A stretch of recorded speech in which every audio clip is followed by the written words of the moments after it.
Yeah, certainly. It's something, I mean, I'm a huge Arsenal fan. It was my first childhood club um, team that I really followed and I fell in love with at a young age. Obviously, they have incredible history on the women's side as well that I'm looking forward to being a part of. I feel like like in our minds, we all think like our club career is going to go a certain way, and in the last couple years, a change in kind of my plans has given me, opportunities that I never thought I'd be able to get, and this is one of them. What's the timeline at this point for getting over there and settling in and when you think you might be able As soon as possible, I'm supposed to be going right from camp. Thank you, Tom. Thanks, Jonathan. Let's go back to Michael DeCourcy. Go ahead, Mike. Yes, Tobin, I hope you won't mind. I wanted to ask you about playing, as you guys, this is going to be your last game with Carly, and I wondered if you could talk about what she's meant relative to your career as you played with her, the great tournaments you've won, championships you've won. What do you think of her as a player and a teammate? Yeah, I mean, I hope this isn't.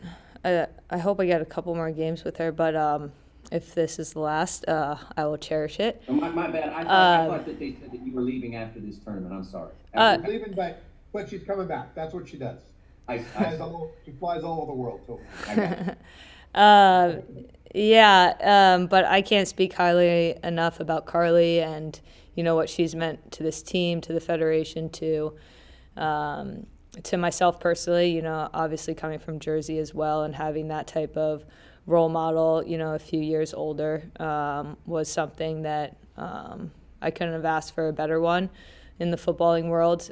She's done things that are just unheard of in the game and legend status for sure, and the way that she's gone about her business and the type of professional she is and the way that she's, the reason why the U.S. Women's National Team has, the history of success that we've had in big tournaments is, in a large way due to Carly Lloyd and the big time plays that she's had in big time moments, and the way that, it's not surprising that she's had those moments because you watch how she works, how she does her job, and everything is set up and prepared to be successful in the moments that count. And yeah, we're certainly gonna miss that, and also just miss her as a person and kind of the life and the strength that she's given to this team. Awesome. Very well said, Tobin Heath. Let's go to Pat Brennan. Tobin, I'd just like to ask you what your impression has been of TQL Stadium, the training facility you guys were able to use. It's all pretty new here. The MLS club that uses it is very proud of these things. How did you experience these facilities so far? Yeah, I've only been fortunate enough to go to the training facility so far, and it was world class. And you can tell just being around the city how much the sports teams mean to a place like this, and how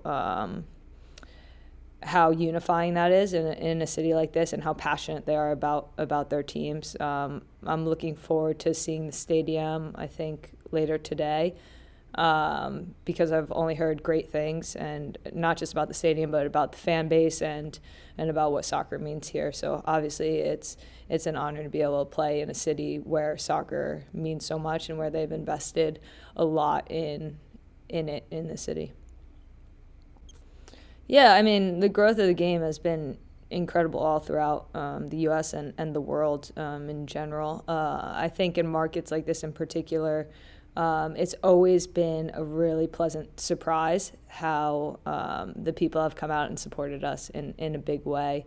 I think it's not surprising. I feel like cities like Cincinnati and like Cleveland, it's just ripe for sports, and I think it's really amazing to see how much they don't just support, the big leagues, but also football or soccer, and particularly the women's side. And obviously having a hometown hero like Rose Lavelle certainly helps that. You mentioned that you were an Arsenal fan before you became an Arsenal player, so just wondering what drew you to the club in the first place, and now that you're there, how you feel like your style of play will fit in with the setup that they have now. I mean, I think it's serendipitous to kind of the time that I was becoming passionate about football and the way Arsenal was as a club.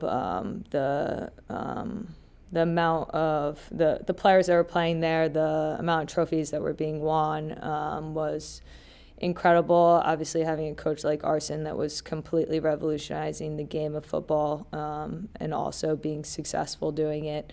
I was attracted to the style of play, to the certain players that were playing there, and your first love of a club is something that is kind of unchanging and unwavering through it all. And then, if you look on the women's side of things, they were I guess in the landscape of European football, they were at the forefront of women's football, creating a team, investing in a team, winning both Champions League and the domestic league. So it's a club that it's easy to be passionate about, and one that is really deep in my heart and in my history of football. Thank you. Thank you. Last couple for Tobin. Let's go to Alex Ozzie. Go ahead, Alex. Hey, Tobin, thanks so much for taking the time. A follow-up actually kind of on that last point. You're talking about the time that you're becoming passionate, also falling in love with Arsenal, and I think what you mean there is Arsenal men's team, and then mentioning the history of the women. And I'm curious, going back to your childhood in that period, were you aware that Arsenal also had a women's team? And if not, that obviously falls on us, the media. But what's your thoughts in terms of people being able to look at Arsenal women's team now with you on it?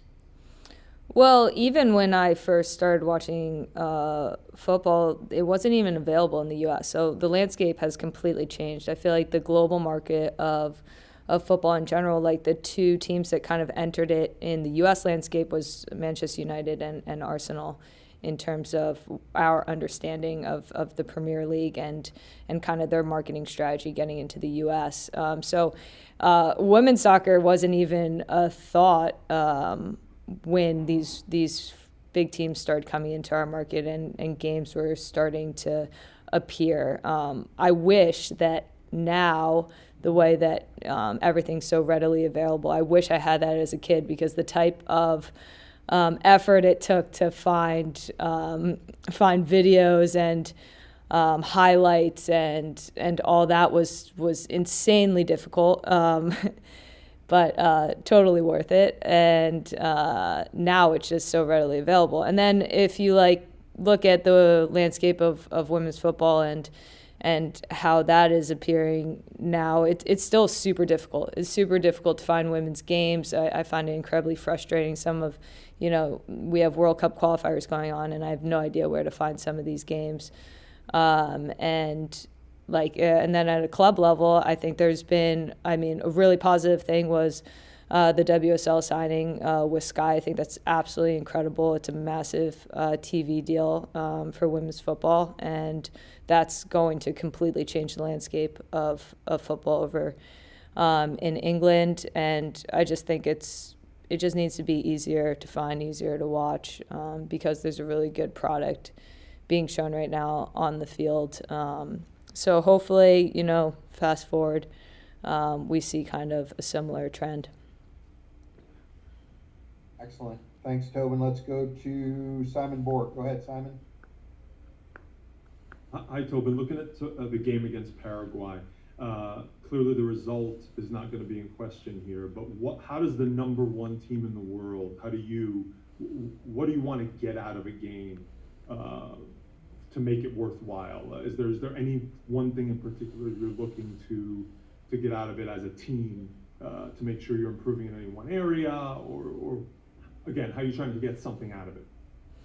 Yeah, I mean, I think this team has this insatiable hunger for greatness and for betterment.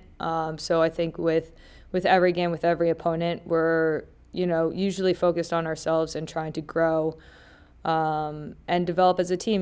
We don't get that much time together, so it's invaluable to be able to come together, to play together, to meet together in order to continue to develop. We have a lot of development that needs to happen between now and the World Cup. So I think any moment we get together, we get to play a match, is super important. And you'll always see that with this team. There's 100% focus, 100% wanting to be at our best no matter the opponent. I think that for us, though, it's always a test against ourselves, both collectively and individually, and hopefully we can continue to take the necessary strides forward to get where we want to go. Awesome. All right, last one for Tobin goes back to Jonathan Tannewell. Go ahead. Thanks, Aaron, and thanks again, Tobin. I'm curious how your conversations with Jonas Eidwell have gone so far, and also you talked about the players you're going to be with at Arsenal. A lot of whom you've played with a couple of them, you've played against a lot of them over a long time. Does that make it easier settling in over there? Yeah, with Jonas, we had a great first conversation about his vision for the team, kind of his style of play, the way he runs his practices, the things that are important to him. You can already tell that the team is in a much different, I guess, kind of mentality, frame of mind going into the season, I think, than the prior one, which is credit to kind of him coming in and implementing his ideas like in a quick way. So I'm really excited to get in there and see what that's going to be like. And then in terms of the team, I mean, they're an incredibly talented team. It's actually ridiculous the talent it has, but that's not to say that I mean, talent is only worth so much. Obviously, there's a lot that goes into a team being great. I've obviously played with Steph and with Caitlin, and who are great players, great teammates. So that's easy. And then obviously against all the other internationals who I just have a huge amount of respect for. So in terms of getting into that locker room, I'm excited to be challenged, and I'm excited to have to work hard and perform day in and day out to be a part of a squad that's really ambitious to win a lot. Thanks much and good luck.